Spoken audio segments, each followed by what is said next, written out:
მივესალმები ჩვენი არხის მაყურებლებს. აირგან ჯორჯიათ დავაზობთ სოფლიოში ერთ-ერთი საუკეთესო ტოპ კლასის შაშხანის FX Impact MK2-ის განხილვას, რომელსაც ჩემი მეგობარი აკაკი შემოგთავაზებთ, რომელსაც ძალიან კარგად იცნობთ პნევმატიკის სროლელები მithumetes. აკო მოკლედ რო შევთავაზოთ მაყურებელს, რას გვეტყვი ამ შაშხანაზე და მე როგორც ხედავ კომპაქტ მოდელია, პრაქტიკული მოდელია და სანადიროთ იდეალურია. მოკლე ლულითა და პატარა რეზერვუარით. ხო, თუმცა 4.5 კალიბრს აბსოლუტურად ყოფნის კომპაქტურია, ზომაშიც პატარა არის, სიმსუბუქეც არის და შემთხვევით არ იყოს სანადიროთ იდეალური არის და ესეთი ვარიანტი. ბატონო, მოკლე ლულას რაც შეეხება, აღინიშნება რომ ზოგადად იმპაქტი 700 მმ-იანი ლულითაც გამოდის და ამის მოკლე ლულა ჩათვალეთ არტემისის სტანდარტული ლულა, ინდორ ბულპაპის სისტემაა. კი, ამ ლულა იწყება ფაქტიურად სამხრიდან რა დაახლოებით მხრის მისაბჯენიდან 5 სანტიმეტრიდან უკვე ლულა იწყება გადის ბოლომდე რა. მოკლე ითვლება ამ კონსტრუქციაში, იმიტომ რომ საერთო კონსტრუქციიდან გამოწეული დეტალი, ესე რა ვთქვათ, ანუ ლულის სიგრძე კონსტრუქციიდან გარეთ არ არის და დაახლოებით 1 მტკავილი არის რა. ანუ ითვლება კომპაქტში და მოხერხებულობაში ძალიან კარგი არის. ეს იარაღი ეკუთვნის ალექსი ზავრაშვილს, ჩვენ კლავჭიდელ მეგობარს, ჩვენ ძმას. ჩვენ ჩემპიონიც არის ხოთა შორის. ჩემპიონიდანშიც აქვს მედლები. რა, მედლის გარეშე არ მიდის. ფაქტიურად ბოლო პერიოდში ყველა მედალი გაიტანა იგი. ეხლა უშუალოდ რაც შეეხება ამ თოფის სპეციფიკაციებს, მე მომხმარებელი არ ვარ ამ მოდელის, ესე რომ ვთქვათ, მაგრამ რაღაც ერთთან მქონია შეხება და რაც მინდა რომ აღვნიშნო, ამ მოდელს იმპაქტს კონკრეტულად აქვს ძალიან ბევრი რეგულირების საშუალება რა. დაწყებული რედუქტორის რეგულირებიდან, გარე რეგულირებადი რედუქტორი აქვს, ხელით არეგულირებ შესასვლელ წნევაზე და გაგრძელებული იგივე დამრტყმელის რეგულირებით და ასევე იმპაქტს აქვს, აქეთ ამ მხრიდან აქვს სარქველის გაღების რეგულირება აქვს, ანუ რამხილაზე გახსნას სარქველი და რამხილაზე გამოუშვას ხელი. ეგრეთ წოდებული კლაპანი. ხო, რუსული ტერმინია, მაგრამ ჩვენებურად ქვია სარქველი, ანუ რაც კეთავს რეზერვუარიდან წამოსულ ჰაერს და შემდეგ დამრტყმელის საშუალებით იხსნება ეს სარქველი და ჰაერის ნაკადი ამოდის ლულაში. მაგის რეგულირებით, ანუ სარქველის სიგრძის რეგულირებით ჩვენ ვიღებთ ოპტიმალურ ხარჯს ჰაერისას. ანუ პირობითად თუ სარქველს თუ ჭირდება 2 მმ გახსნა და შენ მაგის რეგულირება გააქვს თოფზე, ეს უკვე არის დამატებითი, როგორც ვთქვათ, ანუ დამატებითი ოფცია არის თოფზე რა, ანუ შენ არეგულირებ სარქველის გაღების სვლას და ამით ამცირებ ჰაერის ხარჯს რა. ანუ ეს ერთ-ერთი ფუფუნება თოფებში, ანუ ყველას არ აქვს ეს და ფაქტში ეს დაატანეს ხარჯი. ძალიან ცოტას აქვს, ერთი შენ თოფსაც დავორს ელექტრონულად. ხო, ну ის ცოტა სხვანაირად არეგულირებს, იქ ელექტრონული გაღება ხდება და ელექტროიმპულსით უფრო სხვანაირი დაბალანსება ხდება რა, მაგრამ აქ მექანიკურად ხდება რეგულირება და პრინციპი ერთ და იგივეა. ჰაერის ხარჯის შემცირება. მე რაც მინდა აღნიშნო ეს არის, რომ ზოგადად პნევმატურ თოფებში ფოტოშორიც მე მქონდა თუ გახსოვს E18 არტემისის მოდელი, რომელიც Air Force-ის კონსტრუქციაზე იყო აწყობილი, ოღონდ რედუქტორი, შემოხრილი კონდაქტით, ხო, რეზერვუარი. და ალბათ ერთ-ერთი პირველი მოდელი იყო, რომელსაც მაგ დაბალ ბიუჯეტში ჰქონდა რედუქტორის გარე რეგულირება. ხო, ასე რომ სხვა თოფებში რედუქტორი უნდა დაშალო, ამოიღო, ჩადო სპეციალურ მოწყობილობაში, გაზომო, რაც ნევაზეა, გადაიტანო ისევ რეზერვუარში, ის სიჩქარე არ მოეწონა, ამოიღო, ну მოკლედ ძალიან მაზოხიზმია რა, ანუ შეიძლება სასურველი კონდიციამდე რომ მიიყვანო ის რედუქტორი და თოფ შეიძლება დღის განმავლობაში 20 ჯერ დაცალო და გაავსო მარტო რეზერვუარი, იმის გამო რომ რედუქტორის წნევა გაიგო რა. აი ზუსტად ეგ განაპირობებს ფასებსაც რა. აი ფასებიდან გამომდინარე რომ ვიმსჯელოთ რა. ჩალო აი თუნდაც იგივე day-state რა, delta-wolf თუნდაც FX-ი და სხვა მსგავსი მაღალი კლასის ტოპებში არის ეგ დეტალებია დახვეწილი რომ შეგრეგულირება შეძლო გაცილებით მარტივად და ნაკლები დროის ნაკლები ხარჯებს და შესაბამისად ჰაერი და ტყვია და ყველაფერი გეზოგება რა რესურსი და მაქედან გამომდინარე იმიტომ ვიხდით ზვირს ტოპში რომ ეგ რაღაც კომფორტი იგვეძლევა რა ნუ მაგას დამატებული კიდე იქ ხარისხი დამუშავების და რაღაცეები კი ბატონო ფასში შედის მაგრამ მინდა აღვნიშნო ერთი რაღაცა აი კონკრეტულად და ცოტა მკაფიოთ რა ძვირიანი ტოპი არ ნიშნავს იმას რომ ისურის ყველაზე მაგრად ეგ არის მითი გამორიცხულია და ვერ დავეთანხმები აი პრაქტიკიდან გამომდინარე რა შეიძლება ვუყუროთ YouTube-ზე ძალიან ბევრ ვიდეოებს, სადაც არის მარკეტინგული ვიდეოები და აჩვენებენ რომ ესა თუ ის ტოპი ლაზერული სიზუსტით ისვრის და ასე რომ ვთქვათ 20 ტყვიიდან ერთი ნატყვი არის, თუმცა ეგ არის მარკეტინგული ვიდეოები და არ ნიშნავს იმას რომ რეალურად ესე არის რა. შეიძლება იყოს რეალურადაც, მაგრამ ზოგადად ჩარევა ყველას სჭირდება. ხო, ანუ მე ამით იმას აღვნიშნავ რომ ძვირიანი ტოპი არ ნიშნავს იმას რომ ისვრის ყველაზე მაგრად. არა. ძვირიანი ტოპი ნიშნავს იმას, რომ შენ გაქვს მარტივად დააბალანსო და მიიყვანო სიზუსტის კონდიციამდე უფრო მარტივად, ვიდრე იაფიან ტოპებში, რომელსაც ჭირდება დაშლა, რედუქტორის რეგულირება და ასე შემდეგ. თუმცა სიზუსტე მაინც ინდივიდუალურია. და კიდევ ერთს დავამატებ, რომ მაგალითად შეიძლება იყიდო 1500 ლარიანი სტანდარტული ტოპი და ისროლეს FX-ზე კარგად. ბატონო, ეგ პრაქტიკები. ხო, კი ბატონო, და ეგ არ არის ან გასაკვირი ან რამე ეგეთი ჩვენგან, იმიტომ რომ აქ არ განაპირობებს იმ სტანდარტს, როგორიც არის მაგალითად ცეცხლსასროლ იარაღებში. როა იყო მაგალითად 9-ხმულიანი იარაღი, ნაჭდევლულიანი იარაღი. საკოს მაღალი ხარისხი პირდაპირ ნიშნავს, რომ კი ბატონო, სტანდარტი არის შესაბამისი. კი, მაგრამ მან ერთი განსხვავებაა. ნახე, ცეცხლსასროლი იარაღი არის, ასე რომ ვთქვათ, დალუქული სისტემა, იქ ვერაფერს ვერ შეცვლი. ხო, იქ ვერაფერს ვერ შეცვლი. ვერაფერს ვერ ჩაერევი. ხო. აქ ნუ ეს ყველაფერი რაც ჩვენ ჩამოვთვალეთ, ფასის მიხედვით განპირობებულია იმისთვის, რომ თვითონ შენ სროლელმა იარაღი მიიყვანო იმ წერტილოვან შედეგამდე, როგორც შენ გინდა. თუ ნუ სროლელი რას და როგორ ჩაერევა, იქ უკვე მისი გადაწყვეტილია. ხო, აქ ჩარევა ახლა ისე არ ვიგულისხმოთ, რომ რაღაც კონსტრუქციული გადაკეთება მინდა. არა, მეგობრებო, უბრალოდ წეღან რაც აღნიშნეთ, აი კონკრეტულ აი ამ მოდელში იმხელა რესურსი დევს და იმხელა დიაპაზონი არის რეგულირების, რომ ანუ ჩაჯდები და ბოლო-ბოლო ტყვის სიჩქარეში არჩევთ. ან სარქველის სულის სიგრძეში არჩევთ, ან წნევაში არჩევთ. ანუ აი ამებს გვაძლევს ეს კონსტრუქცია. ანუ ძირფესვიანად კი არაფერს, უბრალოდ ქარხანამ ჩადო ეს საშუალებები, რომ თქვენს გემოზე მომართოთ ტოპი, ასე რომ ვთქვათ რა. ცეცხლსასროლისგან განსხვავებით, ახლა ცეცხლსასროლში არის წეღა როგორც ვახსენე, ლიმიტებია რა. ანუ არის რაღაც არსებული ტყვია, რომელსაც აქვს ლიმიტი და მორჩა. ანუ ჩადებთ ცეცხლსასროლში და თუ ისვრის და თუ არ ისვრის მორჩა არ ისვრის რა.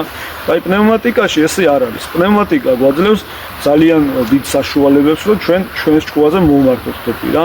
პლუს შეზღუდვა არ გაქვს ტყვის ფორმებში, მაგალითად დაწყებული პელეტიდან გაგრძელებული მსუბუქის ლაგები და დამთავრებული ზემძიმე ლაგებით და ესე რომ ვთქვათ, აი ყველაზე აი გასართობი მსროლელისთვის ჩემი აზრით არის პნევმატიკა რა. რაც ყველაზე მთავარია, აზარტულია და აზარტული იმ მხრივ არის კიდევ რომ ნებისმიერ ტოპს სჭირდება შესაბამისი გამოყენება. მაგალითად, თუ ტოპს იყერებ სანადიროდ, მომართული გაქვს ლაგებზე, იმ ტოპს ვერ გამოიყენებ პენჩრესტში პელეტზე სასროლად. თუ ჩარევა არ გააკეთე, არ დააგდე სიჩქარე, არ მიიყვანე პელეტის სროლის კონდიციამდე და ასე შემდეგ. ანუ მოკლე განმარტებით რო გითხრათ, ფერარით ოფროუდს ვერ მოიგებ. კაი შედარება. ო, იმიტომ რომ შეუძლებელია. იგივეა აქაც რა. ხო, ცხენს ძალა არ ნიშნავს რომ ყველგან გაივიდა. ხოსე. იგივე პრინციპი აქაც. აბსოლუტურად იგივეა. მაგრამ რაც ყველაზე მთავარია, გასროლებია ძალიან იაფი. ერთი ფაქტობრივად ჰაერით ვისვრით რა. კი, ჰაერით ისვრია. ერთი თანხის გადახდათ იწევს ოფში და უკვე შენ გაქვს იმის რესურსი და იმის შესაძლებლობა, რომ შენ ამ თოფით სურვილი სამების რო თანხას რაც შეეხება შალო ნახე მაგალითად ცეცხლსასროლიც არ ჯდება იაფი რა თუნდაც მცირე კალიბრიანი შაშხანა რო ავყოთ ვინც ზუსტის როლისთვის აპირებს თოფი მომართოს არ უჯდება ძალიან იაფი რა არა არ უჯდება თვითონ თოფიც ძვირიან პრემიუმ ხარისხი უნდა იყიდო რომ რაღაც შედეგებამდე მივიდეს და პლუს ჭირდება იმას შეცვლა რაღაცების შეცვლაში გულისხმობ რა ანუ ერგონომიული კონდახი უნდა ან ალუმინის შასი უნდა რომელიც რეგულირდება სალუყით ზოგს ბედინგი ჭირდება ხო და აი რაღაცები ჭირდება მაინც და პლუს ავიღოთ ვაზნა რაღაც დამატებული რომელიც ყოველთვის არის დეფიციტში რომელიც სხვათა შორის აი ცეცხლსასროლის ვაზნასაც თერება უნდა რა და რომელსაც ვერ შეცვლი იმითი რომ ანუ სიტყვაზე ზაფხულში თუ ერთი ვაზნა არის მორგებული და კარგად ისვრის ცეცხლსასროლში შეიძლება ზამთარში იგივე ვაზნა საერთოდ ვერ ისროლოს და ჭირდება გადაწყობა სხვა ვაზნაზე რა ანუ არც ცეცხლსასროლი არ არის იაფი გამოსავალი რა მაგას რა და პნევმატიკას იმიტომ იძახიან ხოლმე რომ უმეტესობა აი დიდი თანხა ჭირდება თავიდან იმიტომ რომ პნევმატიკა ჯერ ისევ კისტის თოფის დონეზე არის ჩვენ ქვეყანაში და აი ესეთი გადმოსახედიდან რომ უყურებენ კისტის თოფს ამდენი თანხა ჭირდება უკვე ეძვირება. სამდვილეში ეს არ არის კისტის თოფი და ისა ტირის თოფი ეს არის ჩვეულებრივი ჰაერის შაშხანა ნებისმიერმა და მოიტანეთ ის კისტის თოფი და 150 მეტრაზე კედანი ჩამოაგდეს. ო ელემენტარულია ხო შეუძლებელია და პნევმატური შაშხანა ამ სახელწოდებას ამ გააზრებას რო დაიმკვიდრებს ჩვენ ქვეყანაში, მე უკვე იქნება ის სტანდარტი, რომ ჩვენი არხიც მაგიტო შეიქმნა რა. მიზანი ეს არის, რომ ეს ყველაფერი მოვიტანოთ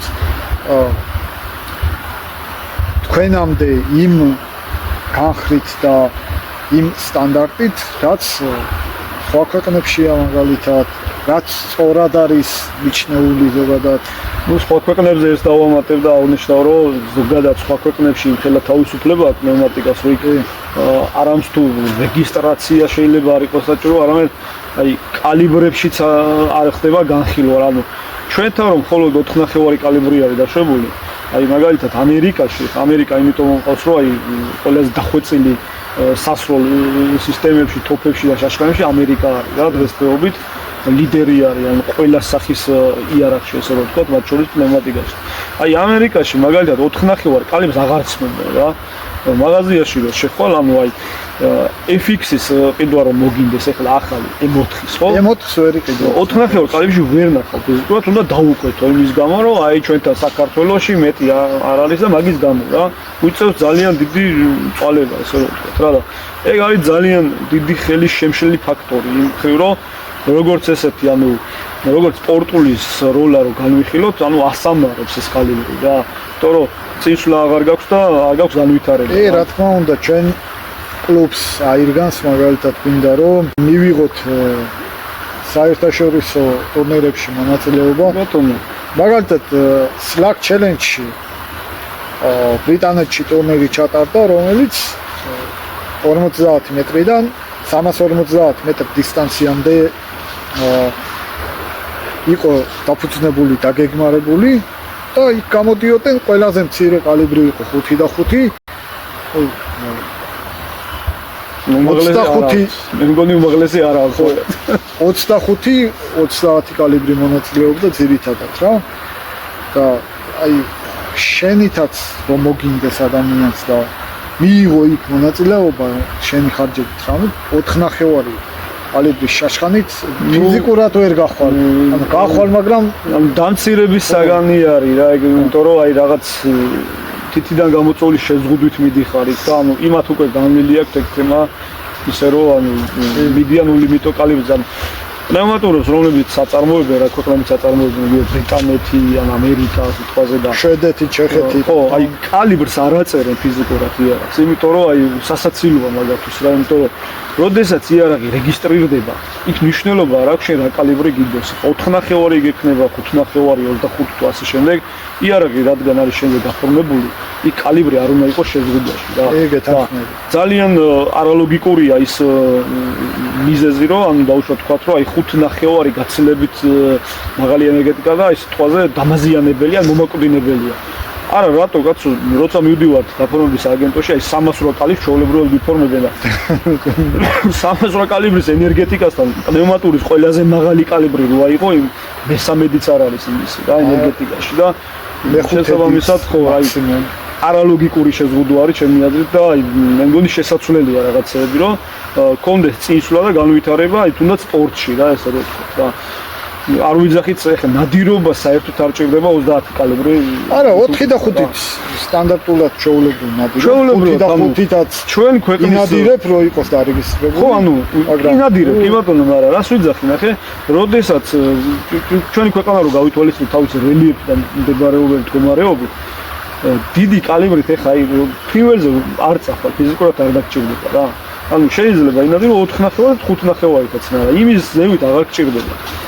იმის ზევით კალიბრები გჭირდება, როდესაც აკეთებს სპორტულ როლებს რაღაც long range-ზე, დისტანციებზე რა, იგი გადიხარ რაღაც ისეთ მანძილებზე, რომ ხო, ნუ რასაც ეძახიან long range რა, უცხოელები. თუ გადია რაღაც ავი, ზოგი ისuris 1 კილომეტრზე ესე რომ რა. და მაგითი ერთობა და ეგ არის სპორტი რა და აი მაგ შემთხვევაში ჩვენთან აბსოლუტური შეზღუდვა რა. კი, ერთი რასაც დავამატებ, რომ 4.5 კალიბრის ფლაგებით ქედანზე ნადირობა სრულიად შესაძლებელია და ჩვენც ნადირობთ. ბატონო. ასევე იხსეც რა თქმა უნდა დამჯდარზე ისეთ პროფესიონალები არა, ვინოთ აერში სწია გავაკეთეთ. პნევმატური თვითონაც. პნევმატური თვითონაც. 4 და 5 კალიბრით ნადირობთ. სრულიად შესაძლებელია ქედნის აყვანა ლოგიკურ მანძილებზე 100 მეტր მანძილზე მithumetes 100-150-ის დიაპაზონშიც შესაძლებელია როგორ მოიგებთ თოლს უკვე თქვენზეა როგორ ისვით როგორ დაუმუღამეთ ასე ვთქვათ სხვა მხრივ შეთერხება ის არის რომ სპორტული მიზნებისთვის მაგალ კალიბრებს ვიყენებთ ფიზიკურად არ გვაქვს მაგის შესაძლებლობა არ გამჩამოთვალა რიგი მიზეზები რაც შეეხება ამ იარაღს ძალიან დიდი ძალისხმევა დაჭირდა პატრონს რომ ეს იარაღი 4.5 კალიბრში ეკიდა და შემოეტანა საქართველოში აი თითქმის შეუძლებელია რა ლულა უნდა დაუკვეთო მაგას დრო ჭირდება იარაღი უნდა გადაგიწყონ შენი ლულის სისტემაზე ხო რა ქარხნისთვის დისკომფორტია და შენი ლულის შეიძლება თავი არ შეიწუხოს თანხასაც იმდენ სიხდი რომ უბრალოდ აღარ გიხის რა სულ ეს იყო მეგობრებო ამ იარაღის განხილვა იმედია საჭირო ინფორმაცია მოგაწოდეთ და დავეხმარეთ დამწყებ სროლელებს ვისაც მithumetes იმპაქტის ვიდეოები გაქვთ YouTube-ზე ნანახი და იცით რას როგორ აკეთებენ და როგორ შეგიძლიათ არ გაგიკვირდეთ ის რომ 1000 ლარიანმა და 1500 ლარიანმა Snowpeak-მა ნებისმიერმა მოდელმა გაიმეოროს იგივე რასაც იმპაქტი იმეორებს მანძილების მხრივ რადგან თვითონ პნევმატიკის სტრუქტურა ისეა მოწყობილი რომ თვითონ სროლელი აბალანსებს ყველაფერს.